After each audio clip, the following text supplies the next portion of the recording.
कोई फर्क नहीं पड़ता।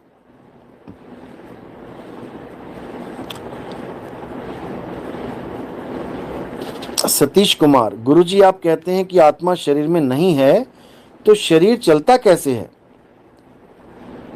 किसी द्वार में तो होगी, जैसे पेट्रोल डालते हैं, डालने का कोई तो जगह होती है। बिल्कुल जी बिल्कुल, आप लग रहा है अभी शुरुआत ही कर रहे हो हमारे सत्संग सुनने की। देखो, फिर समझ लो एक बार, इस बॉडी को कौन चला रहा है? इस बॉडी को सूरत चलाती है, सूरत, जिसको हम चेतना कहते हैं। चेतना, महात्मा बुद्ध ने उसको चेतना बोला है। महात्मा बुद्ध की फिलॉसफी पढ़ोगे, उन्होंने आत्मा को नहीं माना है, उन्होंने चेतना को माना है। यानी जो बॉडी में चेत रही है, यानी कि जो सत्य असत्य का निर्णय कर रही है, जो पावर, उसको उन्होंने सत्य माना है कि चेतना तो है बॉडी में। लेकिन आत्मा तो माना ही नहीं है कि आत्मा नाम की कोई चीज होती ही नहीं है। अनात्मवादी हैं वो।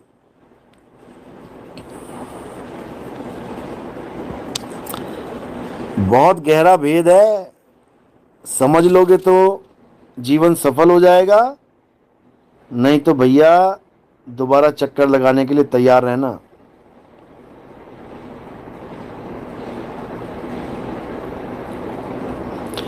डॉक्टर हिमांशु, ऐसा फील होता है अपना स्वरूप साकार निराकार से परे है। बिल्कुल परे है, बिल्कुल।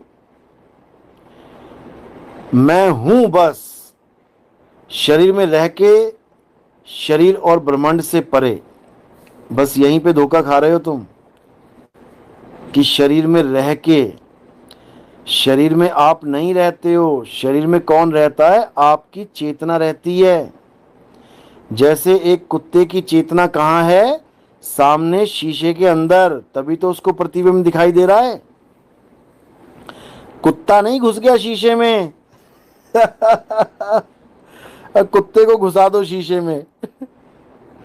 कुत्ता शीशे से बाहर है। इसी प्रकार आत्मदेव यानी शुद्ध आत्मा, अचल आत्मा, बस ऐसे समझो, अचल आत्मा। अचल आत्मा परमात्मा को कहते हैं, परम अवस्था को, और चलायमान आत्मा जीव को कहते हैं, जीव अवस्था को। यह समझ लो अच्छे से। तो अचल आत्मा काया से परे है, और चल आत्मा यानी जीव आत्मा काया के अंदर है। इसी को सुरत कहते हैं। सुरत, सुरत फंसी है काया में, आत्मा नहीं फंस गई। सुरत फंसी संसार में और ता से पड़ गई दूर। किससे दूर हो गई ये सुरत? आत्मा से। अब इस सुरत को कौन सा ज्ञान चाहिए? आत्मज्ञान। आत्मज्ञान बिना नर यानी सुरत भटके। नर नहीं भटक रहा है, नर तो काया का नाम है। काया तो जड़ है, काया तो मिट्टी है। नर और नारी तो मिट्टी के नाम है। दो घड़े हैं मिट्टी के, नर और नारी। तीसरा घड़ा है नपुंसक। तो देवी भागवत में भी यही लिखा है। देवी कह रही है ब्रह्मा जी से कि हे ब्रह्मा, मैं ना स्त्री हूं, ना मैं पुरुष हूं, ना मैं नपुंसक हूं। और यही कृष्ण जी समझा रहे हैं, ना मैं पुरुष हूं, ना मैं नारी हूं, ना मैं नपुंसक हूं। लेकिन किसी के समझ में नहीं आ रही है। बात ये है। चलो देखता हूं, अगर वो वीडियो मिल गई अभी तो अभी आपको सुनाते हैं कि कृष्ण जी क्या कहना चाहते हैं और जनता क्या समझ रही है। क्योंकि ये चीज समझना बहुत जरूरी है। अगर ये चीज आपने समझ ली तो समझो कि आपने जीवन के उस रहस्य को जान लिया जिस रहस्य को बड़े बड़े ऋषि मुनि, बड़े बड़े ऋषि मुनि नहीं समझ पाए। बड़े बड़े देवी देवता, कहते कहाते देवी देवता नहीं समझ पाए। समझ लो, सुनो, मिल गई, आपकी किस्मत अच्छी है। तुम शरीर देख रहे और मैं आत्मा की बात कर रहा हूं। मेरे अनेक जन्म हुए हैं पार, मैंने अनेकों अवतार धारण किए, कई शरीर बने हैं मेरे और इसी मिट्टी में मिले, और आगे भी मैं बार बार जन्म लूंगा। मैं ना पुरुष हूं, ना स्त्री हूं और ना ही नपुंसक। मैं ना शरीर हूं, ना शरीर के अंग, मैं ज्ञान। आई समझ में बात? आवाज आ रही थी ना साफ, बिल्कुल क्लियर? ऐसा तो नहीं कि आवाज ना आई हो। यस लिखो अगर आवाज साफ आ गई थी।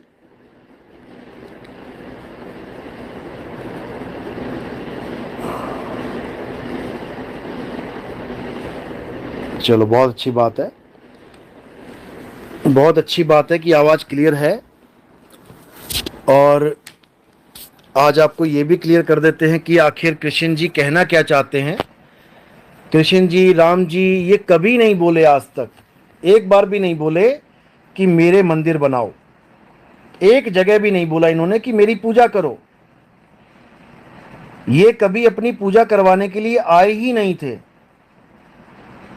आपको बड़ी हैरानी होगी ये सुन के कि ये कभी अपनी पूजा करवाने के लिए आए ही नहीं थे। इन्होंने क्या ज्ञान दिया है, क्या करने को बोला है, ये आप अब सुनिए, समझ में आएगी बात। और उसके अलावा बाकी सब दिमाग से निकाल देना कि वृंदावन जाऊंगी मैं, वहां जाऊंगी मैं, वहां लड्डू गोपाल को खिलाऊंगी मैं, ऐसा करूंगी मैं, वैसा करूंगी। तो ये सब ठीक है, हम कहते आए हैं कि एलकेजी यूकेजी का ज्ञान है, ठीक है, लेकिन इससे कल्याण नहीं होगा। अब कल्याण किससे होगा, अब ये समझना पड़ेगा आपको। परमात्मा, तो अब इसको अच्छे से समझना है। देखो क्या बोल रहे हैं।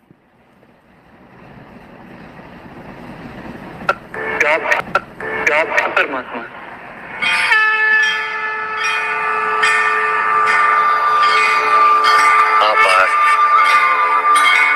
मैं परमात्मा, जैसे तुम भी परमात्मा, केवल तुम अभी जागृत नहीं हुए हो और मैंने ये जान लिया।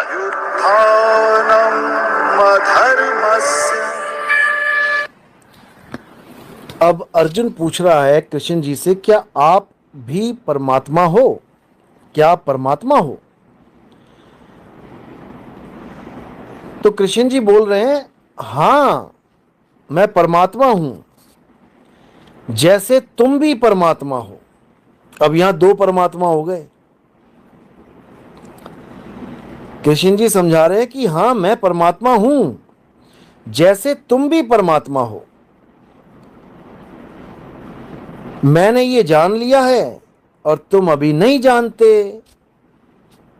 और जिस दिन तुम जान जाओगे तो तुम भी परमात्मा हो जाओगे, क्योंकि अभी तुम जान नहीं पाए इसलिए नहीं हो। जिस दिन जान जाओगे उस दिन हो जाओगे।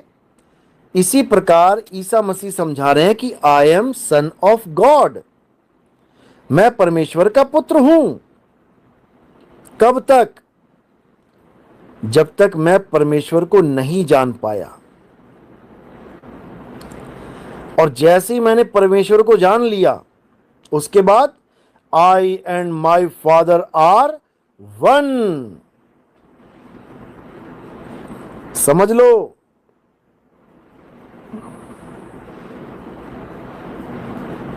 समझ लो इस बात को। अब अगली ऑडियो सुनो, शायद और समझ में आए। कि आत्मा और परमात्मा का खेल क्या है। जो अपनी आत्मा के दर्शन कर लेता है, जो अपनी आत्मा के दर्शन कर लेता है, परमात्मा के दर्शन कर वो लेता है। परमात्मा के दर्शन कर लेता है। जैसे नमक के एक कण का स्वाद समग्र सागर के स्वाद से भिन्न नहीं होता, वैसे अपनी आत्मा के दर्शन परमात्मा के दर्शन से भिन्न नहीं होते। समझ लो, जो अपनी आत्मा के दर्शन कर लेता है, वो परमात्मा के दर्शन कर लेता है। जैसे नमक के एक कण का स्वाद समग्र सागर के स्वाद से भिन्न नहीं होता, वैसे अपनी आत्मा के दर्शन परमात्मा के दर्शन से भिन्न नहीं होते।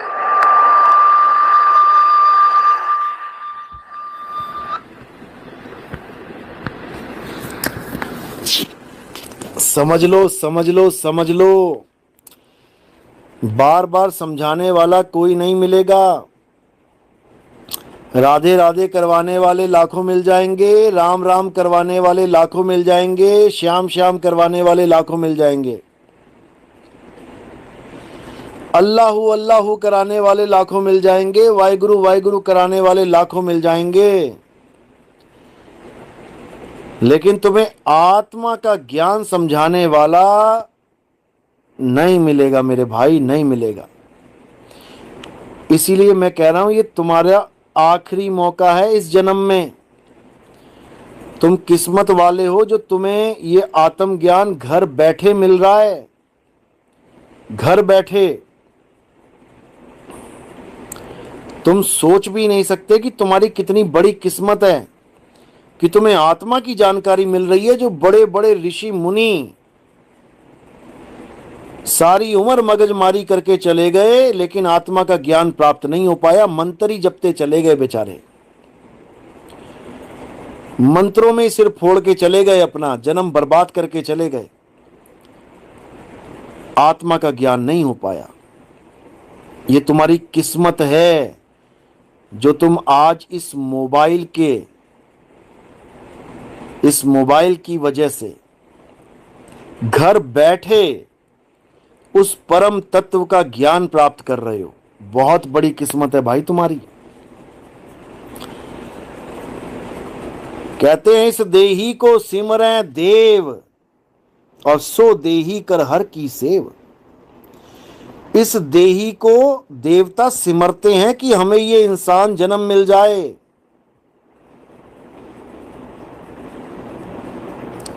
क्यों? ताकि आत्म ज्ञान मिल जाए।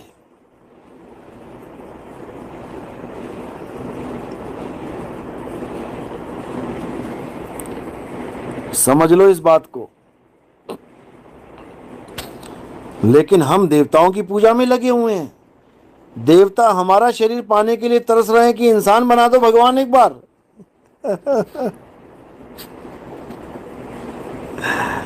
और हम कह रहे हैं हमें देवता बना दो। ये ब्रह्म कुमारी वाले वो इंसान को देवता बनाने में लगे हो कि देवता बन जाओ। अरे भैया देवता ही तो थे पहले। युग पलटता गया, इंसान बुरा होता गया, बुराइयां आती गईं। तुम दोबारा से यू टर्न लगा दोगे, देवता बना दोगे, फिर आ जाएगा एक दिन। फिर क्या करोगे? फिर इंसान बनेगा, फिर शैतान बनेगा। तो इसी गधी गेड़ में इसी घनचक्कर जून में फंसते चले जाओगे। ये घनचक्कर की जून है ये। अब निकलना है, निकलना है यहां से। बहुत हो लिया, बहुत बन लिए लेडीज, बहुत बन लिए जेंट्स, बहुत बन लिए नपुंसक, बहुत शरीर धारण कर लिए, बहुत छोड़ लिए। अब और नहीं, और नहीं, बस इतना समझ लो। अब कल्याण करना है